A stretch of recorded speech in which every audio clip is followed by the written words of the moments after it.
Yeah, as I was saying, I shoot a lot of makeup.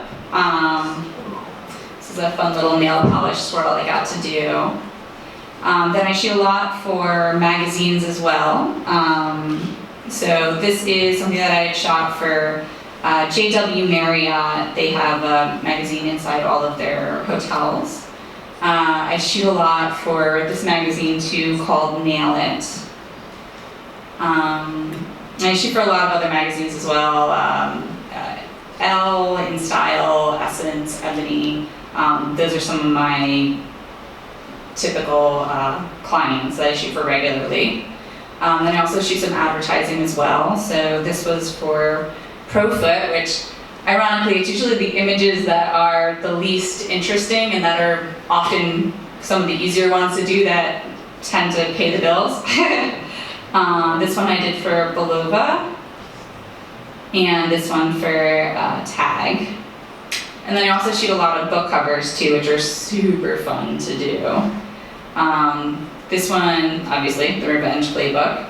Down the Shine. And Unrivaled. This one was fun too. We had about probably like 30 cartons of strawberries to find the one perfect one. And even then, this strawberry, we actually, normally the leaves go the other way, so we had to deconstruct it, put the leaves on upside down, and find the perfect stem.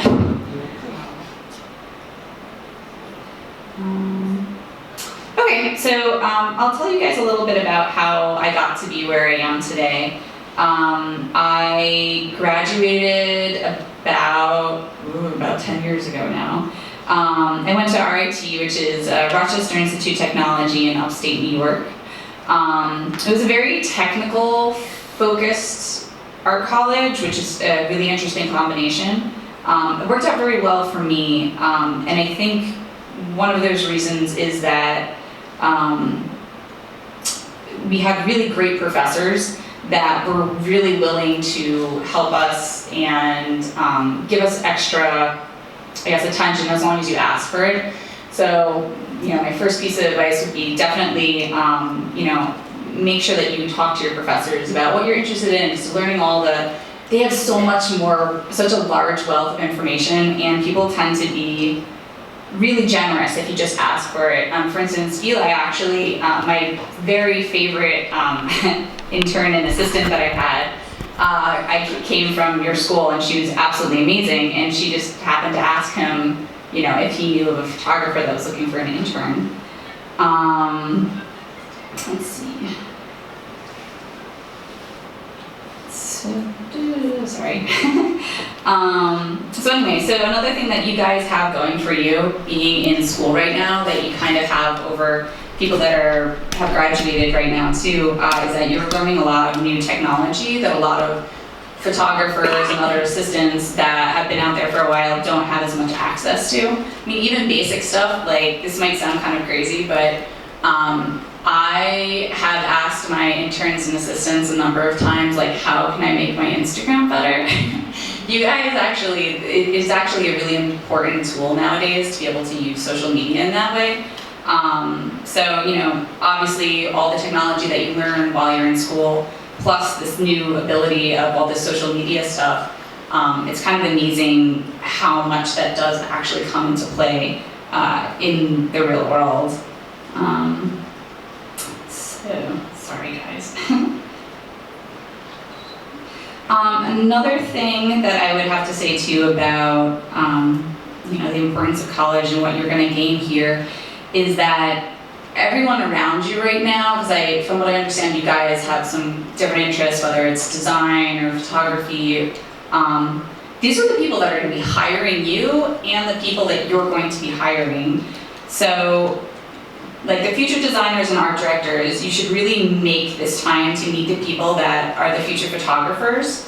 You can even, something that I actually started to do towards the end of school was get together and work on projects together. Even if it was just a passion project, you're gonna totally blow everyone else out of the water in your classes if you show up with an assignment that you worked on with another person and really elevated that level. And then on top of that, you're really gonna get to know who these people are so that if you're looking to hire a photographer later on, you already have a great recommendation that's going to be impressing your future bosses.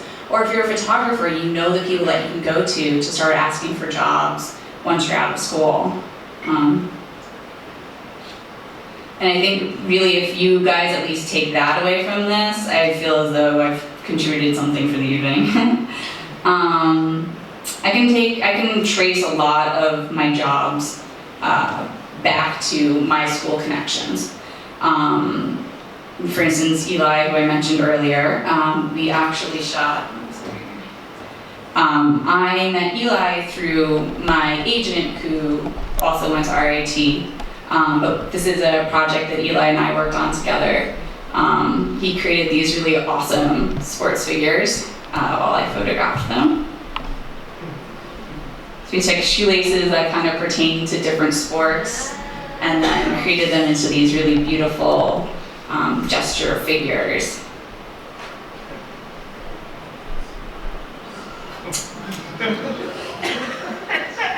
I had to bring a whole lot of it into my studio.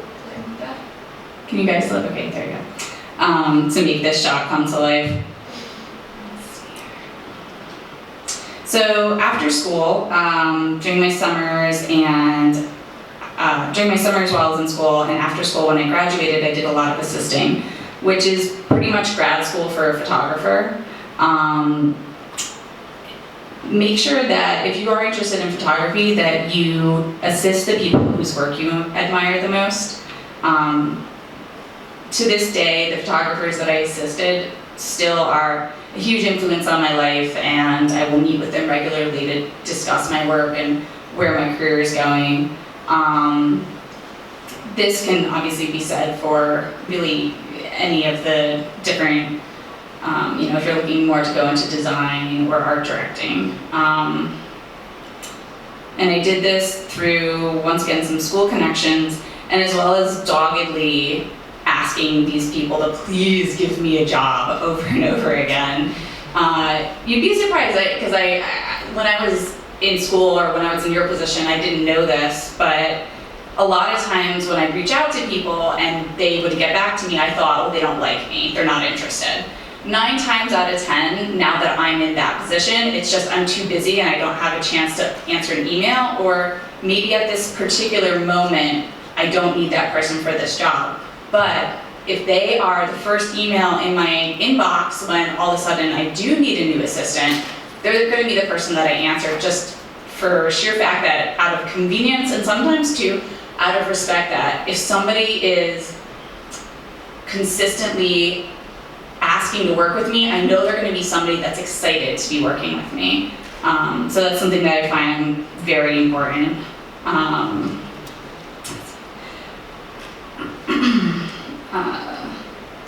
Also, when you're assisting, and I think, once again, kind of applies to all things, you learn a lot of your non-photography, non-art skills.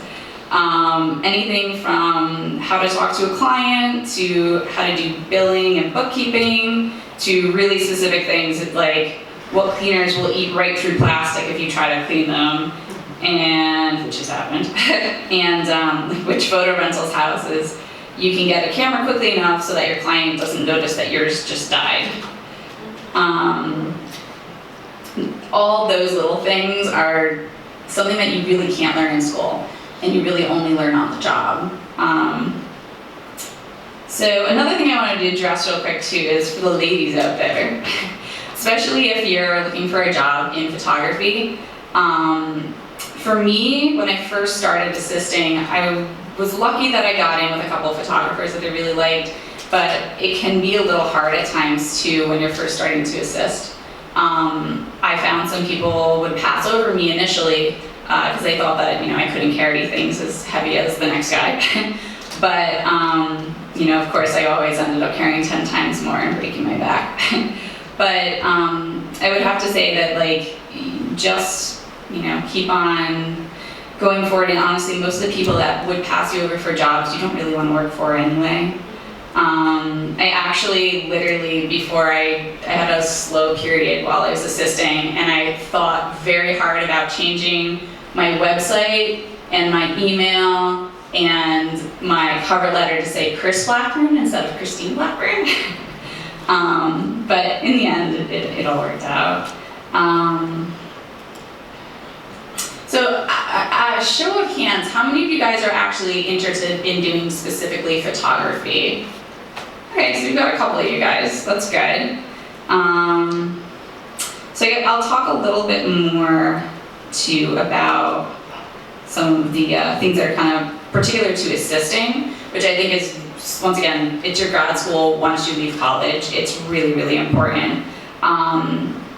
Something that I learned quickly, but I wish somebody had told me right before I started assisting, is that pretty much your job is to be your one step ahead of your photographer. So if you see that we're lighting a mascara wand, every time we light this mascara wand, I need a certain card to be the fill light. If you're there and you grab the card and you're ready to hand it to me before I even have to ask you, that's amazing. You're pretty much like an extra arm that helps everyone out. And also I'd say don't be afraid to ask questions, and don't work for someone that you would be afraid to ask questions to, at least with how they treat you. You will learn so much, and it will be an amazing, amazing experience. Assisting taught me about it as much about shooting as it did about the other aspects of being a photographer. About 50% of my time is actually not spent behind the camera on a typical work day. Being a successful photographer means that you're being a successful business person, first and foremost. You could be the most amazing photographer in the world, but if nobody knows who you are because you're not marketing, then it doesn't really matter. You're never going to get out there. And you could be take the most beautiful pictures in the world, but if you can't manage your time well and stay organized, and things aren't retouched and sent to clients in time, they'll never get published and you'll never get hired again. So I spent a lot of my time outside of shooting as well. I spent a lot of my time outside of shooting, split between prepping for upcoming shoots, marketing myself, retouching, and going over other post work such as file organization, billing, and a whole lot of email answering. So when I'm prepping for a shoot, it could be anything from making sure weird, obscure props are coming in to a client meeting to discuss what the approach to the next job is.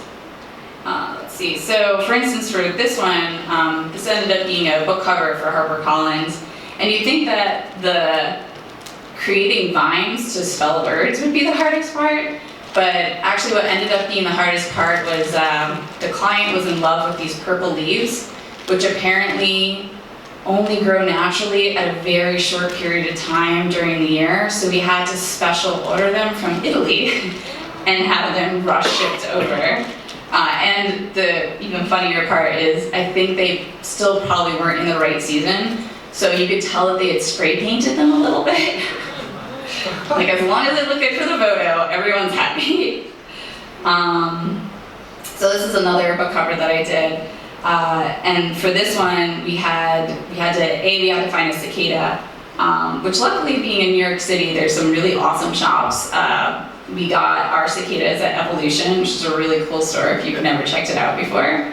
The crazy thing was, for this story, they wanted a certain body for the cicada and a certain wing look for the cicada, so we had to end up Frankensteining some cicadas together. This one I did for, this was J.W. Marriott again. This one was super fun, but also kind of sad in the fact that we had to spray about 20 bottles of champagne before we got just the right curve to it. I smelled like I had slept on a bar floor by the time I came home. It was pretty gross. I was off champagne for a while. So this is actually another one that I did with Eli where we started out with a passion project, which I think is always really cool way. You should always be, in any art form, you should always be doing some stuff for yourself. Whether with photography in particular, or art, you're just painting or shooting for yourself, or even if you love doing design and art direction, that maybe there are some nonprofits that need some signage for things. There's a lot of ways to donate your time that's going to help someone and also give you a lot of creative freedom. So this was born of an idea that I had. I wanted to do gesture drawings, or rather kind of paintings with nail polish, but I would have drawn really, really ugly stick figures. So we got the amazing Professor Eli over here to do these gorgeous strip paintings. So this is another one that we did. Oh my. Yeah. And the extra awesome part is that it got picked up by a couple magazines. It was in, New York, oh shoot, it was in Germany. It was picked up in German Vogue. And Sally Hansen actually ended up contacting us because they wanted to do something with it. So it's always super awesome when you do this passion project. Not only do you get great work in the end, but you also end up with potentially somebody paying you to recreate the same thing. That's the best job you could ever ask for. Let's see. So this is another, I just wanted to do this because this is pretty much what my diet looks like. So again, this is another thing that I kind of did for myself. It tends to be the stuff that you're most passionate about is usually what your clients are going to respond to the most. Nobody hired me to do this, but this is something that when people see it in my book, they're intrigued by, along with this one. That's another fun one that I did. This is kind of a good example of getting to work with some other artists to kind of expand your possibilities. This one I did for a magazine a while back, and now I'm working on a whole series of different kind of cut paper projects with this amazing three-dimensional artist that I've been working with. Future, this is a fun one. So originally we were just tongue-in-cheek. So originally we were just shooting the razors, and the client said to me, she was like, wouldn't it be kind of funny if we had a cat in there? And I was like, that'd be hilarious. She's like, because I have a cat in my apartment that I just got a lion cut. So yeah. So actually the crazy part is her intern, she's like, this is also the flip side of being an intern and assistant. She's like, can you go to my apartment and catch the cat and bring it down here in a taxi? And the intern just was like, okay. I have to say that intern was very lucky because this had to be the most patient cat I have ever met. Just sat right there and looked at me like, I don't know what's going on.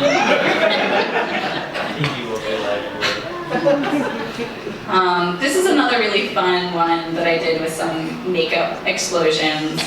And this is also where I end up spending some of my time as well. I do a lot of my own retouching, not all of my own retouching. So this was a really fun one where it's definitely a creation of a couple different explosions that we made to kind of come off of these brushes. That stuff's always super fun when the client comes in and is like, let's explode makeup. This is one of my long-term clients, Susie Landa, who has just some of the most amazing jewelry I've ever seen and can't afford. This is more of her stuff as well. And it's funny, this image was actually born of, at the end of a shoot one day, we were just shooting these individually, and I was like, I have to put them all in my hands, just to try. And I put it on Instagram. She's like, that's kind of cool. Maybe if we get a real hand model in here, it'll look a little nicer.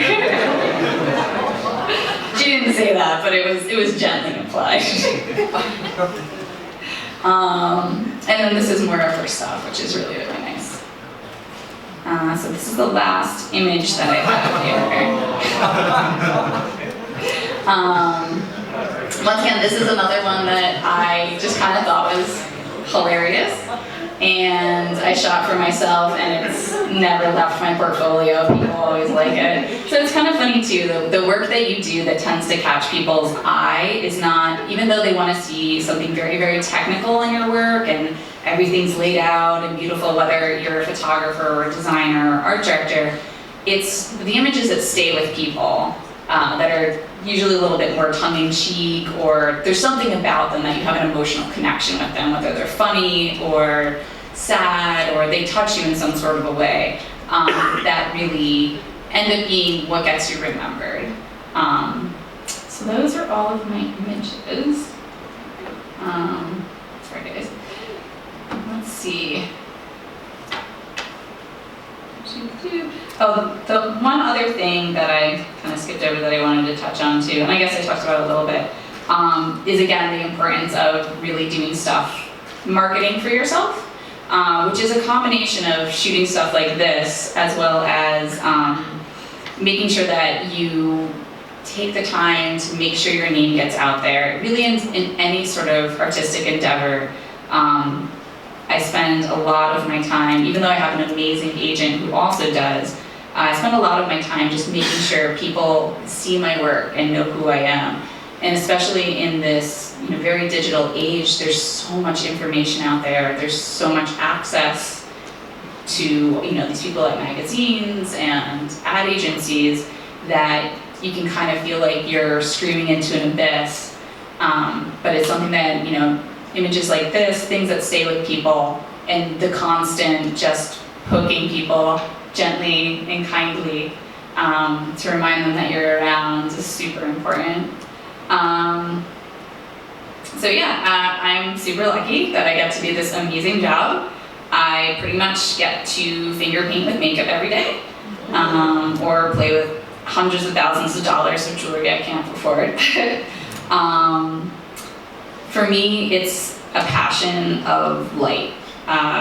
That's what photography is, and that's what I love about it. My job is to take an everyday object, like some gummy worms, and often objects that kind of fade into the background, and turn it into something beautiful and memorable. So yeah, that's what I do. All right, from here I can take some questions. Yes? I'm actually doing a photo shoot for a business that I kind of started up. Mm-hmm. And the biggest thing is, where do you rent a studio? Like, where do you rent? Like, I Googled it. All I find are these super pricey ones or these questionable ones. That is the hard part. So she, in case everyone couldn't hear, she was asking where you look to rent a photo studio. Yeah, because it can range anywhere from like crazy things like milk, An hour and a 2-hour minimum. Yeah, I mean, there's a couple things you can do. There's definitely things on Craigslist that can work out, even though those can also get pretty expensive.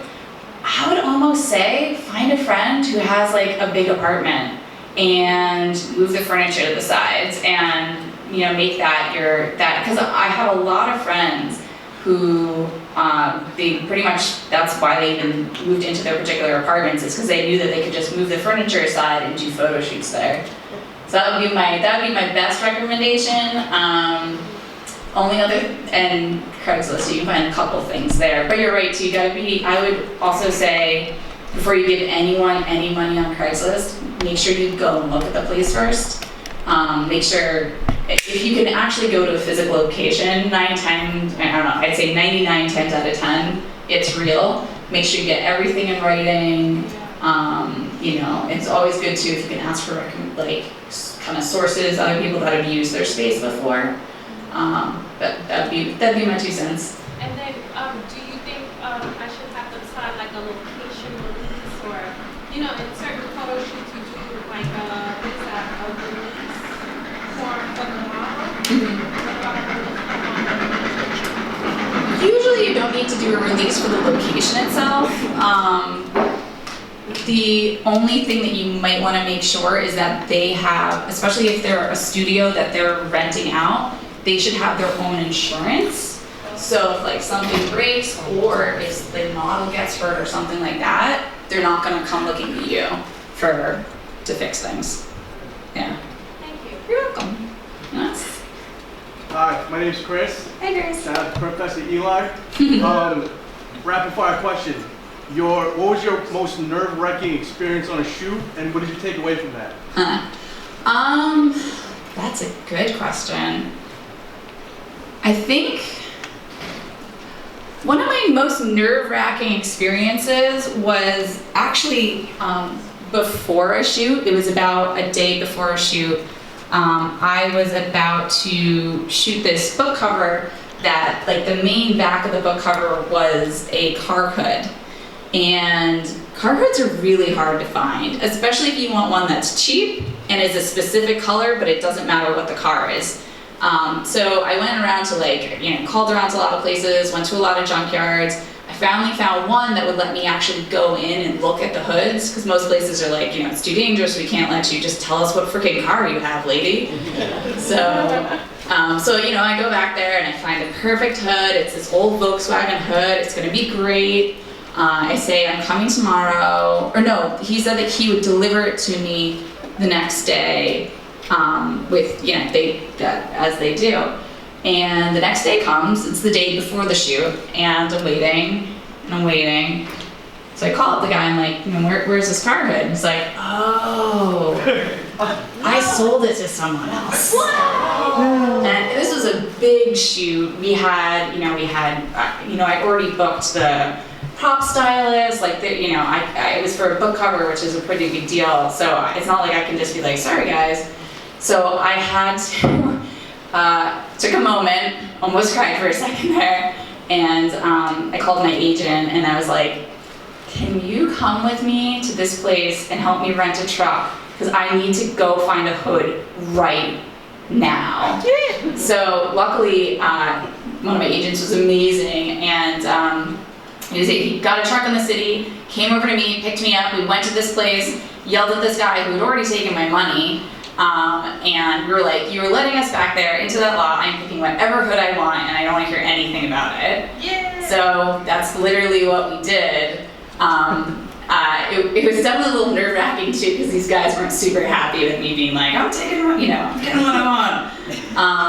That was pretty nerve-wracking. I think that would probably be one of the scariest situations before a shoot. Thank you. You're welcome. Good question. How long does it take you on editing a picture? That really depends. So the one that I showed you, let's see if I can go back. Something like this was a lot of time, because this is probably, for this one I'd say this is probably 30 shots put together. The rings were lined up like that in real life, but to get all of the right sparkle and shine on everything, you have to add teeny tiny little silver cards in there. So that one took me probably a half a day. And then if the client has any questions, like she often does want to change the colors on things a little bit. The rose gold's too red or too yellow. So that takes another probably quarter of a day for something this large.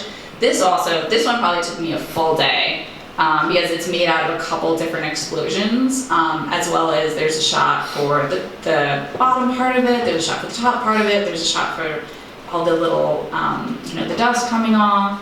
This took me like 10 seconds. It's like there's a cat, it's doing a cat thing. So, that's a good question though. Is that it? Yeah. Who next? One of the last few. Did you always did still life photography, or at some point you tried different things and you finally found that's what I want to do? That's a really good question too. So he asked if I had always known I was going to do still life. When I came into college, I think me and everyone else was like, we're all going to work for National Geographic. Which it's interesting. I actually have some friends now that do work for National Geographic, and it's a totally different life than I thought it was. So when I started in school, I knew I didn't want to do like celebrity or fashion. So you start kind of like playing with things and figuring things out, and I really love light, and I really enjoy just moving these lights like a half an inch, and then it just is the perfect reflection on something. So I knew I loved still life, and I also love travel photography. I thought I'd want to do one or the other. So when I came out of school, I assisted for every kind of photographer, because I wanted to make sure that I wasn't missing anything just in case. And I also was like, if you guys will pay my rent, that's what I want to do. There's kind of two parts of photography in the fact that I just love doing this. It's so much fun for me.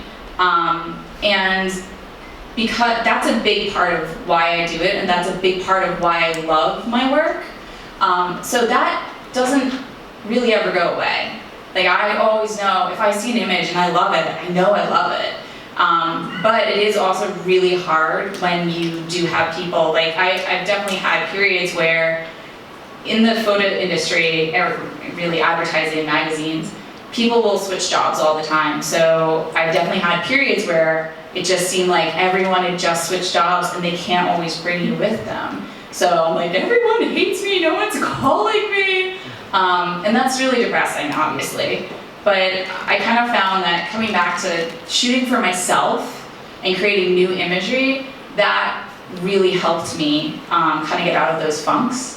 And if you guys haven't seen it, Ira Glass did this awesome little speech talking about, especially in the beginning when you start out, about how your work, when you start out, your tastes are better than your work can even be. Because I remember being like a little discouraged in the beginning. I'm like, how am I ever going to compete with these other photographers who've been doing this forever?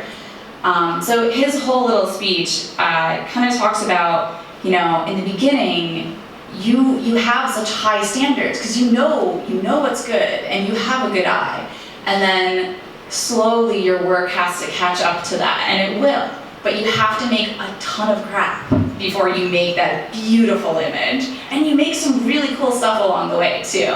But yeah, so pretty much it's pushing yourself and keeping on loving your craft, you know, as long as you don't lose that spark, and as long as you're still doing stuff for yourself, it makes a big difference. Thank you. The guy right behind him. I was gonna say, when you shoot like in studio, do you like often use Photoshop? Like, is it mostly Photoshop, or do you think it's more like what do you think is like you end up doing more Photoshop or like? That's a good question too. Again, it kind of depends. Like something like this is pretty much straight up camera stuff. I cleaned it up a lot in Photoshop. Same with this one, but let's see, it's kind of better. This one, sorry. So this one was a lot of Photoshop because we Frankensteined the thing together. I tend not to do a lot of Photoshop as I'm shooting, but I will do a decent amount of post. And it really depends on what it is. Like, you know, something like this didn't actually have a ton. The jewelry, the stuff that's supposed to look really perfect, that's the stuff that takes a lot of Photoshop. But my theory is I always like to do as much in camera as humanly possible, because it's always going to look better if you can do it in camera and then have some more stuff to work with. Great, next question.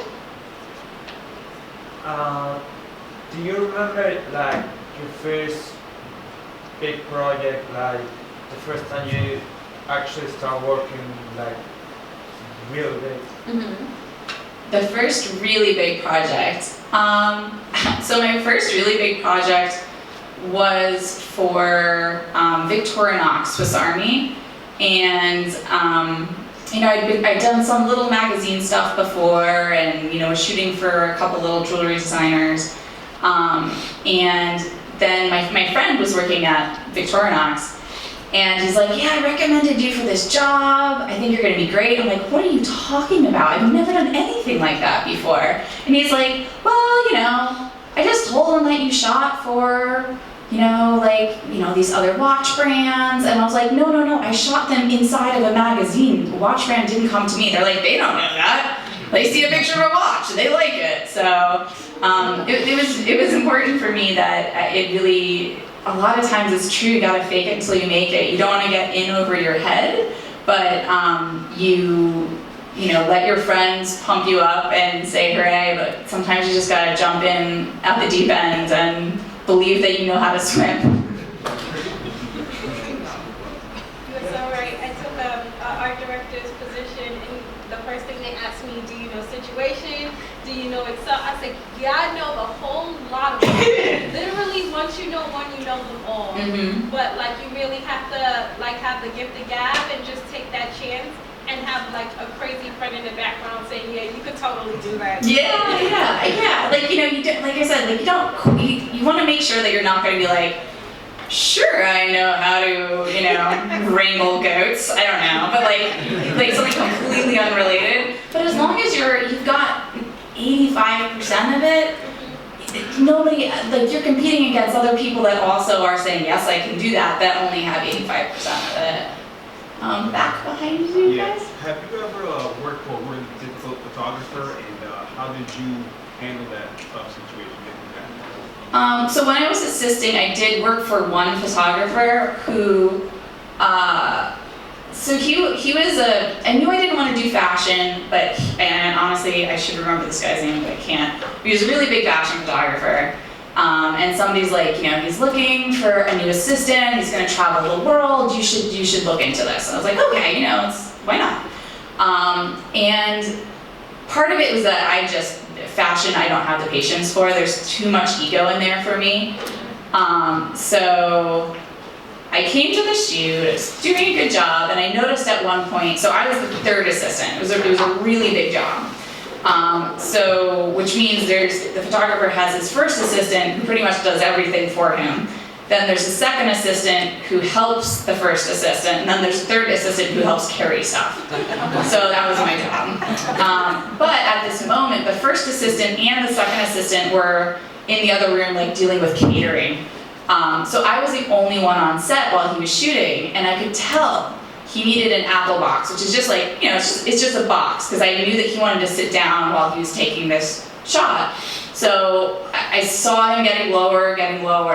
So I grab an apple box to get ready to give it to him, and he looks around for the first assistant and doesn't see him. He looks around for the second assistant and doesn't see him.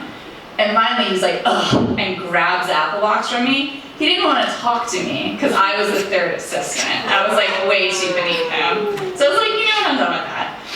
And honestly, the way that I dealt with it was like, I'm gonna just do the best job I can today and never work for this person again. That's kind of the best you can do. I guess the best thing would be never take it personally. Yeah, definitely. Don't take it personally. You really can't. Behind you? Yeah, so you're an assistant first. My question is, when did you realize that you could stop being an assistant and be a photographer? That's another good question. So when I realized I wanted to stop assisting and start shooting more, it kind of was a natural progression. There's actually a couple things to say here. So one, the entire time that I was assisting, I knew that I wanted to start shooting. So I was always shooting for myself and picking up little jobs here and there, but still mainly assisting.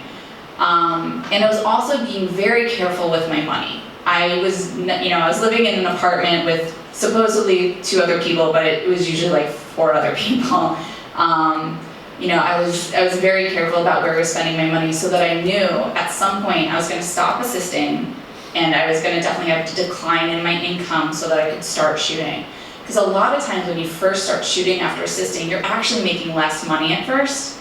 So you have to save up for that time. So I got to a point where one of my photographers, I wasn't working with him as much anymore. So my assisting work was starting to dry up a little bit. And I was like, I can give it like 10% effort and get new assisting work right away, or I can give it 90% effort and start shooting. And at that moment I was like, I'd rather give the extra effort and really push my career forward. So you kind of come to a point where you have that opportunity, it presents itself, and also you kind of come to a point in assisting where once it stops being educational, once it stops being educational less than half the time, I think that's when you might want to start to think of moving on, you know, because it's, like I said, it's kind of your grad school. If you're not learning anything anymore, then you've graduated. Cool. Alright. I have a question about jewelry photography and also another question. The first one is, I've been receiving photos of very transparent small jewelry, but they keep showing up very see-through and you can't see them when you take a picture. And then you also said something about silver cards or something. What were those? So with jewelry, it's really important. It's not just the light that's hitting the jewelry. It's all the cards around the jewelry. Let me see if I can pull this up again. So all of the surfaces are super reflective. So you want to make sure you get, even if it's just a white piece of paper to go around, like to kind of be on the sides, that's really going to help you get the jewelry to look a lot nicer. And silver cards, which you can get at, pearl paint doesn't exist anymore, like a Blick probably. They're really useful, so it's not just a flat white surface. It kind of gives it a little bit of shape and a little bit of shine. Clear jewelry is really hard to shoot. That's kind of, you have to figure out what you have behind the jewelry, like different black cards even, to kind of give it shape. And if she wants to do it on just a white background. Well, the company she's working for, she has to do it on white background. She wants to do clear jewelry on a white background. Oh, I feel bad for her then. Yeah, she's not a photographer and they're forcing her to do it. Yeah. There's not enough time tonight to explain how to do that. That's crazy. That's nuts. I wish I could give more help there. She needs a hug. Yeah, hug her a lot. That's the best thing. A couple things. On images like this, how do you get the rings to stand up, or are they on little assisting pieces that you then have to Photoshop out? So for this one, it's on the back is a clear plexi so that I can light underneath it. Sorry, it's kind of complicated. So, yes, okay, sorry. The best way to do this, at least for this one, they're all in little tiny pieces of wax so that you can kind of move them a little bit and they won't fall over, but you can still make them small enough that it won't show up in the image. In the before the retouched version, you could see them in between the rings, and then I just retouched the wax out. That's it. It's honestly, it's wax that they use in dental offices. That's the best. That's another thing that you learn while you're assisting. You're like, who would have ever thought to use this? Yeah. And also do you always get this shot on the first take, or how many takes does it take you to get the right shot? It depends. I would say usually it's a number of takes in. Something like this, it's like we set the jewelry up first to make sure we like how it's set up, and then we go in and start doing the lighting. So, I mean, and for something like this, like it's about, like I think like 30 images anyway, all put together. For still life, it's very rarely on the first take. There's usually like lighting that can be tweaked, and being a still life photographer too, like there's something a little bit of OCD in all of us. So it might be kind of perfect, but it's like, well, let's just see if I can change this tiny bit. Awesome. Okay, any other questions? In the middle there? What's your worst client story? My worst client story. Ooh. I've been pretty lucky. I haven't had anything like, oh, there was that lady that didn't pay me. The shoot went really well. She was super, super nice. I gave her the images. She liked the images. Actually, there's 2 people that didn't pay me. And you know, she then all of a sudden, when it came time to pay me, didn't answer, didn't get back to me. And this is like kind of when I was starting out, so it was pretty expensive for me to do this shoot in the beginning, to spend as many days as I did doing it for her. So I had to take her to small claims court, which stinks. But the worst part of that is that even though she didn't even show up, so I automatically won. But they pretty much just give you a piece of paper. They're like, "Congratulations, you won." go collect your money. I'm like, I was trying to do that before, man. So long story short, I just never got paid for that job. And it happens occasionally. It stinks, but it happens. Yeah. So the lady was nowhere to be found? No, she existed. I wasn't gonna I'm like, the only thing you can do left is hire someone to go knock on her door and beat it down. So she's just really super unprofessional, and it got to the point where I was taking days off of work to try to fight this, and it got to the point where I'm like, I'm losing more money. I just gotta let it go. And it stinks, and it's only happened twice ever, and in the very beginning, but it happens. So what you did after? Huh? What you did after? Nothing. Actually, then she kind of came up again a number of years later working for somebody else. And a friend of mine was like, hey, isn't that lady? I was like, don't work for her. And apparently she's done it to other people too. So she kind of dug her own hole. A lot of people won't work with her, even within her own business, because she's done this a number of times. So I'm not gonna do that, but yeah, it stinks. I mean, I worked for one photographer who had spent about 12 grand on a photo shoot that he was doing, and then the company went bankrupt. Yeah, and he'd already spent that money out of his pocket. And when they went bankrupt, the bankruptcy lawyers were like, well, sorry, there's nothing we can do for you. Yeah, so so I gotta be careful who you work with. Yes. In terms of that story of not getting paid, after that, have you changed your policy to not hand over the files until they paid you, or paid you up to 75% or something? Yeah, so now what I do with independent people is I usually have them pay me at least half first. That way at least I have something that I'm working with. And then, once you've built up a relationship, then I can kind of just have them pay me once everything's delivered. Yeah. How do you go about finding an agent, and how does having an agent help you? So it's interesting. When you're first out of school, especially, it's good not to have an agent, because it's really good to understand what an agent has to do to get you the jobs. So just hitting the pavement, doing meeting people, sending out all your promos, your emails, your postcards. It's really good to learn how to do that before you have an agent, so that when you do have an agent, you guys can speak the same language. And what my agent does is it's a husband and wife team. They're awesome.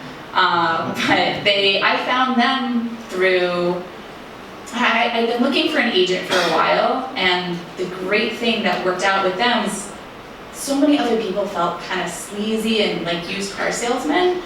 And that's very common. But I met these guys, and I was like, these guys are awesome. But they already had as many photographers as they wanted.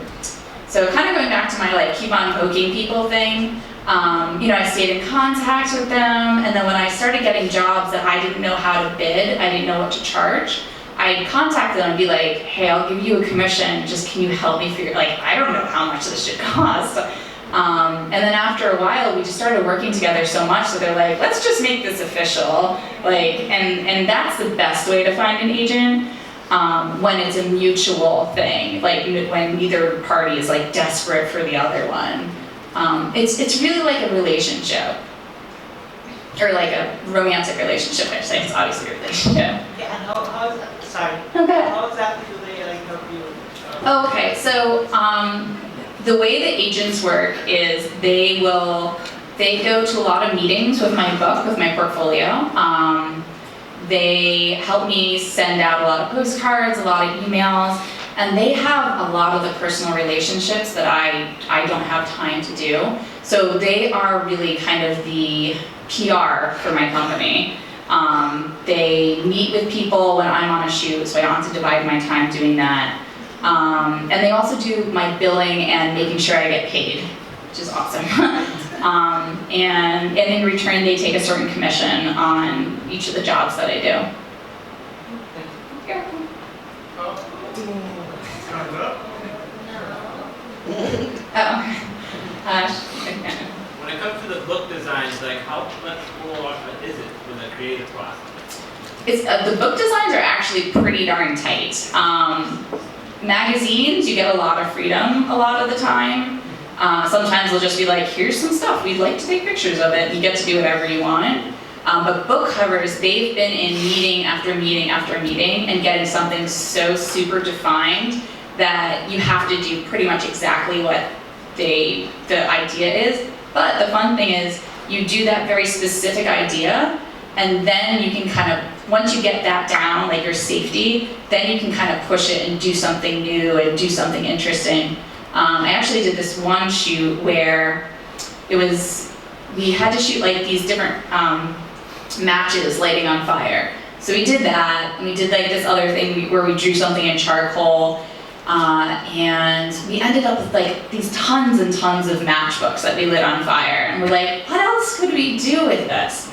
So we actually ended up taking all of the half-burnt matchbooks and putting them in a pile and lighting them on fire. And that ended up being the book cover. It's something totally different they hadn't thought of, but since we at least did what they'd already discussed, we were free to try something new and fun. Is this similar like the rings? I thought it was very creative that you were able to post on Instagram.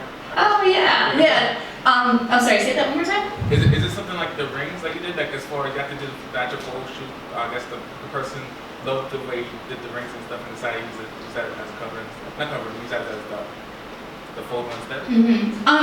Usually it ends up with like, so I see what you're saying. So usually we start, it usually doesn't stray too much from the original idea, but still it could be, well that's not true, that one really, really did. But yeah, sometimes it is something where I'm like, you know, let's just try. I was kind of experimenting with this thing, like let's kind of try to do that. So as long as you come to the shoot prepared with an alternative idea beforehand, that's definitely helpful. In the early parts of your career, did you do any volunteer at all? Did I do any volunteering? I actually did a lot of volunteering more with my travel work. I lived in Brazil for two times for 2 weeks and once for a month, volunteering with some NGOs, which was super fun. I highly recommend that. It's a great way to travel, and it's also a great, like the best way to learn about a new culture.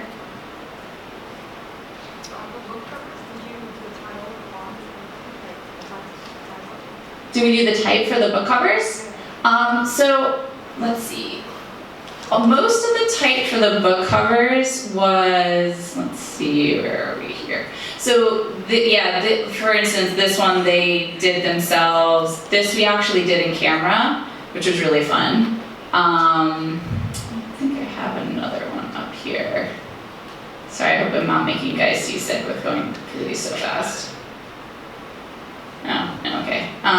So it really depends. Like if it's whenever we can create it in camera, we do. The only hard part is that I have to remember to pull it out and shoot a blank frame, because for book covers, often they're published in other languages. So I have to make sure that we have options so that like the Spanish version has something that it could do.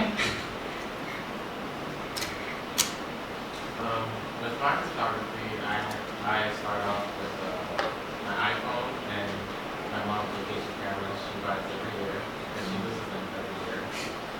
I know you can start small, but how long to stay small before you get a professional? That's a good question. I mean, it's interesting. Like nowadays, there are a lot of like super, like I know some people who are professional Instagram photographers, and they definitely started out with their iPhone, just kind of documenting their life. And there's definitely also like kind of a style of, each camera has its own style. So don't be afraid to use, like they're called quote unquote toy cameras. That's the overarching name of them. And that is a style in and of itself, and some people are looking for that. And you can be super creative with these smaller cameras.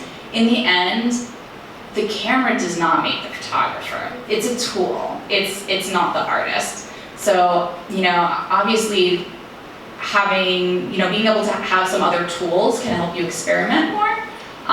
But don't be afraid to go out there and play around with what you have around, that's for sure. When you change your equipment, lenses, camera, how do you go about it? Like from, going from, oh, I need this lens, how do you know you need a new lens? Or when? Oh, to upgrade stuff? Yeah, how do you know you need an upgrade? That's also a good question. Mostly, I think it's when I see other people's toys and I'm like, ooh, I want that. That's my problem right now. Yeah, that honestly, it's that. Occasionally too, it's just with changing technology. I'm actually doing a shoot soon where I have to rent a different digital back because it's going to be a 22-foot by 3-foot image. I'm like, I can't afford that camera yet. So, yeah. So, somebody told me once that you have to think within yourself, what are you going to get out of that upgrade, not really what the upgrade is going to get out of you. So I was just, trying to confirm that with you. That's a good point. I mean, so whenever I do upgrade my equipment, it's usually tied into a big job that's helping me pay for it. Recently, I upgraded some of my lighting equipment because I was doing a job that needed it, and I would either have had to rent it, and I saw in my future that I would have to do more of these rentals. I was like, I'm just going to bite the bullet now, and slowly it's going to pay for itself. And again, that's once again, when you have your own business, you have to always be saving money for the future upgrades, the future things that you need to buy, because it's a much better process of doing that than buying something and eating ramen for the next 2 months, Do you recommend any books on the cosmetic product retouching and photography? Yeah, I don't really know.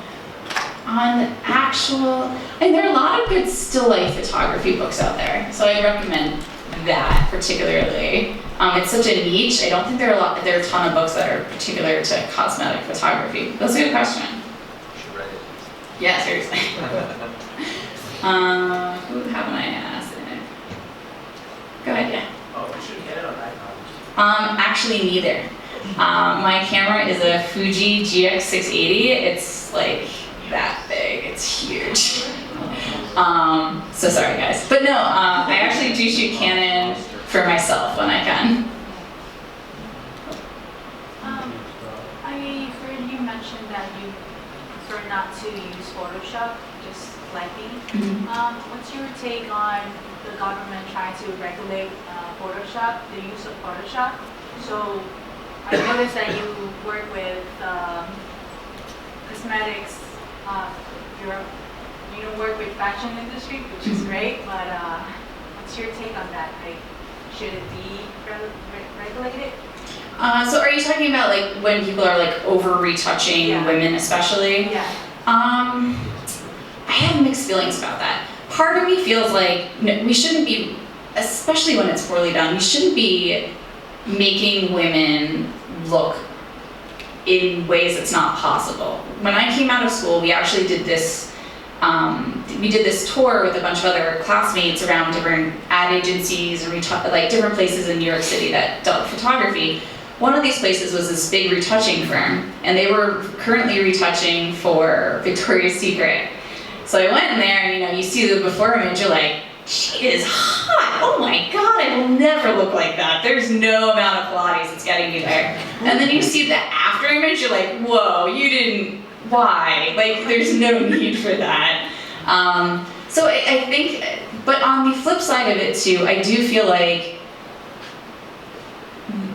there's no need for that, but I also think that when we see magazines and we see these images, as a woman, I don't really look at that the same way as oh, that's a picture of a lady. I see that as that's a magazine picture.